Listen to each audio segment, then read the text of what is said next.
Hi guys, welcome back to the channel. आज का हमारा टॉपिक है कंटिंजेंट फंक्शंस ऑफ मनी। हमने प्राइमरी फंक्शन कवर कर लिया, सेकेंडरी फंक्शन कवर कर लिया। आज हम डिटेल में जानेंगे कि मनी के क्या क्या कंटिंजेंट फंक्शंस होते हैं और अगले वीडियो में हम बात करेंगे अदर फंक्शंस ऑफ मनी। लेकिन जो तीसरा इंपॉर्टेंट चीज़ है वो है कंटिंजेंट फंक्शंस। आइए इसको डिटेल में समझते हैं। कंटिंजेंट फंक्शन में सबसे पहला फंक्शन है basis of distribution of national income. भाई, नेशनल इनकम की डिस्ट्रीब्यूशन का जो बेसिस है दैट इज आर मनी, अपनी करेंसी। ठीक है, इन्होंने बोला कि जो गुड्स और सर्विसेज का प्रोडक्शन किया जाता है किसी भी देश के अंदर और जो कंट्रीब्यूशन होता है फैक्टर्स ऑफ प्रोडक्शन का, वो बहुत ही ज़्यादा इंपॉर्टेंट होता है। ठीक है, फैक्टर्स ऑफ प्रोडक्शन क्या क्या होते हैं? लैंड हो गया, लेबर हो गया, ठीक है, कैपिटल हो गया, ये सारी की सारी चीज़ें। एंटरप्रेन्योरशिप हो गया। तो लैंड को हम क्या देते हैं? हम रेंट देते हैं। लेबर को हम सैलरीज या वेजेस देते हैं। कैपिटल में इंटरेस्ट दिया जाता है और एंटरप्रेन्योर का प्रॉफिट होता है। ठीक है, तो ये बहुत ही इंपॉर्टेंट चीजें हैं और ये नेशनल इनकम के डिस्ट्रीब्यूशन मनी के फॉर्मेट में हम करते हैं। इन्होंने कहा कि उनके कंट्रीब्यूशन के हिसाब से उन्हें वेजेस, सैलरीज, इंटरेस्ट, रेंट और प्रॉफिट दिया जाता है और ये मनी के टर्म्स में पे किया जाता है। पहले तो मनी के टर्म्स में डिटरमाइन किया जाता है, मतलब तय किया जाता है, और पे भी इसी के टर्म्स में किया जाता है। ठीक है, तो ये पहला हमारा कंटिंजेंट फंक्शन था मनी का। दूसरा है means of reducing gap between rich and poor. अमीर और गरीब के बीच में जो गैप है, अमीर बहुत अमीर है, गरीब बहुत ही ज्यादा गरीब है, तो ये जो गैप है इनकम का इन दोनों के बीच में, उसे कम करने का काम भी मनी करता है। जैसे हम अमीरों से टैक्सेस ले लेते हैं और गरीबों को सब्सिडी देते हैं, तो ये एक तरीका हो गया जिससे सरकार गरीबों का वेलफेयर करती है। इन्होंने पॉइंट में कहा है कि इनइक्वालिटी ऑफ इनकम जो रिच और पुअर के बीच में होता है, ठीक है, इसके लिए सरकार ने बहुत सारे वेलफेयर स्कीम्स प्रिपेयर किए हैं और इंप्लीमेंट किए हैं। ठीक है, calculation of income and determination of economic inequality is also made in monetary units. तो ये मॉनेटरी यूनिट्स में ही हम इवेलुएट करते हैं। ठीक है, मनी है तभी हम इवेलुएट कर पा रहे हैं कि अमीर और अमीर होता जा रहा है, गरीब और गरीब होता जा रहा है, हम अमीर से कितना टैक्स लेकर के गरीबों को सब्सिडी देते हैं। ठीक है, तो अमीर और गरीब के बीच में जो गैप है उसे रिड्यूस करने में मनी हमारी हेल्प करता है। अगला है basis of economic development plan. भाई, पहले तो 5 ईयर प्लान्स बनते थे, ठीक है, प्लानिंग कमीशन द्वारा। अब नीति आयोग इंडिया में प्लानिंग करते हैं, ठीक है, नीतियां बनाते हैं। तो ये इकोनॉमिक डेवलपमेंट के लिए जो बेसिस है उसमें जो फंडिंग वंडिंग दी जाती है वो मनी के टर्म्स में ही दी जाती है। इन्होंने कहा determination and the valuation of economic plans could be possible due to money only. कि भाई हम तय कर सकें कि भाई कितना हम बजट दे सकते हैं किसी एक पर्टिकुलर इकोनॉमिक डेवलपमेंट के लिए, इकोनॉमिक प्लान के लिए। तो ये सारा वैल्यूएशन, डिटर्मिनेशन इकोनॉमिक प्लान का मनी के बाद ही पॉसिबल हो पाया, अदरवाइज पॉसिबल नहीं था। अगला पॉइंट है कि basis of comparative study of economic development. तो मनी के तौर पे ही हम इसे कंपेयर कर सकते हैं कि कितना इकोनॉमिक डेवलपमेंट हुआ। इन्होंने कहा कि जो इकोनॉमिक डेवलपमेंट है अलग अलग प्रोविंसेस या स्टेट्स का या सिटीज का या अलग अलग जगह का या अलग अलग समय का, ये हम मॉनेटरी यूनिट्स में ही हम रिकॉर्ड करते हैं और it renders the comparative study of progress made during the different periods. और ये हमें मदद करता है कि हम अलग अलग समय में जो भी हमने तरक्की की है उसकी हम एक स्टडी कर सकें कि ग्रोथ हुआ है या नहीं हुआ है। जो भी हुआ है वो स्टडी करने में हमारी हेल्प करता है। अगला है हेल्पफुल इन कैपिटल फॉर्मेशन। तो भाई कैपिटल क्या होता है? The sum of money which is initially invested in business is called capital. ठीक है, एक होता है शेयर कैपिटल, जो बड़ी बड़ी कंपनीज होती हैं, ज्वाइंट स्टॉक कंपनीज होती हैं, उनका जो कैपिटल का पैसा होता है वो एक्चुअली शेयर का ही पैसा होता है, वो उनका कैपिटल होता है, बाकी उनका बोरोड फंड होता है। तो इन्होंने बोला कि मनी है तभी ये कैपिटल फॉर्मेशन में हमारी हेल्प कर रहा है। It has become easy to save money being in circulation in present form. तो ये बहुत आसानी से हम जो भी पैसा अभी सर्कुलेशन में उसे हम सेव कर सकते हैं, स्टोर कर सकते हैं।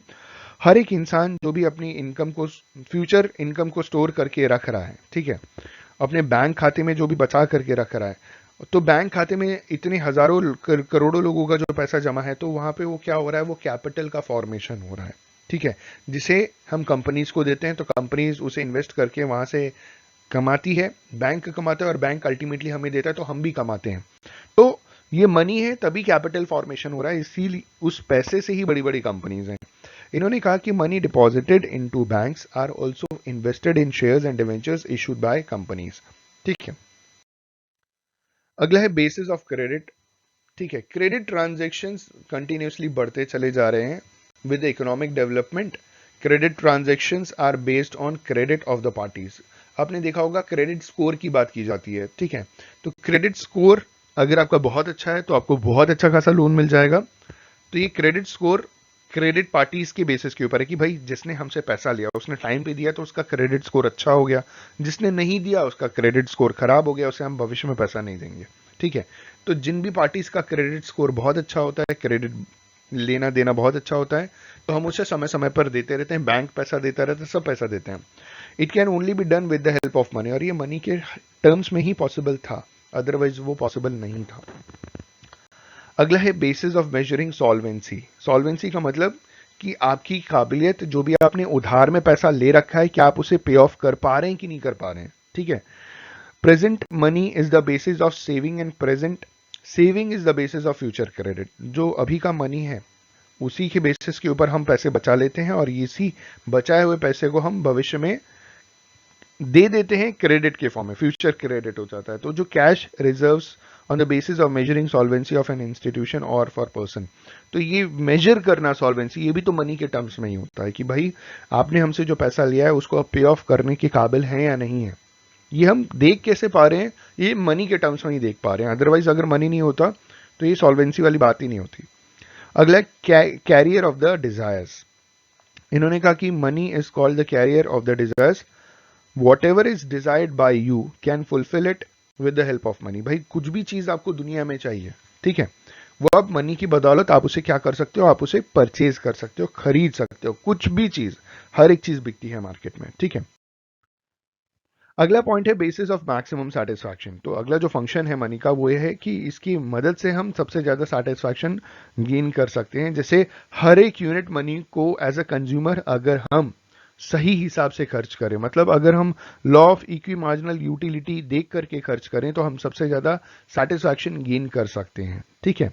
Law of equi marginal utility का मतलब ये हुआ कि मैंने 100 रुपए खर्च किया तो 100 रुपए जितना भी मैंने खर्च किया उसके बराबर मुझे यूटिलिटी मिली, मतलब उतना मेरी वांट सेटिस्फाई हुई, ठीक। अगला है लिक्विडिटी ऑफ मनी। इन्होंने कहा कि सबसे ज्यादा लिक्विड एसेट जो होता है वो मनी होता है इन कंपैरिजन टू बाकी अदर एसेट्स। आगे कह रहे हैं कि money can be said to be the most liquid form of asset, ठीक है। इसी वजह से मनी को हम कह सकते हैं कि सबसे ज्यादा लिक्विड फॉर्म ऑफ असेट है। Basis of plan and public budget. तो बजट भी तो फाइनेंशियल प्लानिंग ही होती है। तो गवर्नमेंट का जो economic development, government economic development के लिए प्लानिंग करती है, ठीक है। गवर्नमेंट प्लान इकोनॉमिक डेवलपमेंट, और वो एस्टिमेट करते हैं कि भाई कितना खर्चा होगा इस इकोनॉमिक प्लानिंग में। तो जो बजट्स हैं वो बनाया जाता है मॉनेटरी यूनिट्स में किसी भी देश का, ठीक है। तो यहां पे मनी काम करता है। अगला है basis for measuring price level. इन्होंने कहा कि जो प्राइसेस है वो बड़ी तेजी से बढ़ता और घटता है और ये बहुत प्रॉब्लमेटिक होता है, दिक्कतें क्रिएट करता है किसी भी इकोनॉमी के स्टेबल डेवलपमेंट के लिए, ठीक है। बड़ी तेजी से इंक्रीज करना price level is called inflation, और बड़ी तेजी से डिक्रीज करना price level is called deflation. और दोनों किसी भी इकोनॉमी के इकोनॉमिक डेवलपमेंट के लिए सूटेबल नहीं माने जाते हैं, ठीक है। Bye adopting the measure of controlling prices efforts can be made for maintain price level. तो प्राइसेस को कंट्रोल करने के लिए जो भी हम मेजर्स अडॉप्ट करते हैं उससे हम प्राइस लेवल को क्या कर सकते हैं, हम मेंटेन कर सकते हैं, ठीक है। और लास्ट कंटिंजेंट फंक्शन मनी का है कि basis for estimating per capita income and per capita production. तो पर कैपिटा इनकम को पीसीआई भी बोलते हैं और पर कैपिटा प्रोडक्शन को पीसीपी भी बोलते हैं। इन्होंने कहा मॉडर्न एज में जो पर कैपिटा इनकम है, पर कैपिटा इनकम आप जानते होंगे, इकोनॉमिक्स में पढ़ा होगा कि प्रति व्यक्ति आय, जैसा हम हिंदी में कहते हैं कि एक साल में एक व्यक्ति कितना कमा रहा है एक इकोनॉमी के अंदर, ठीक है। तो मॉडर्न एज में जो पर कैपिटा इनकम है वो बेसिस बन गया किसी इंसान की रिचनेस को पता करने का, ठीक है। किसी देश के रिचनेस को पता करने का। इंसान अगर रिच है तो देश भी रिच है ना।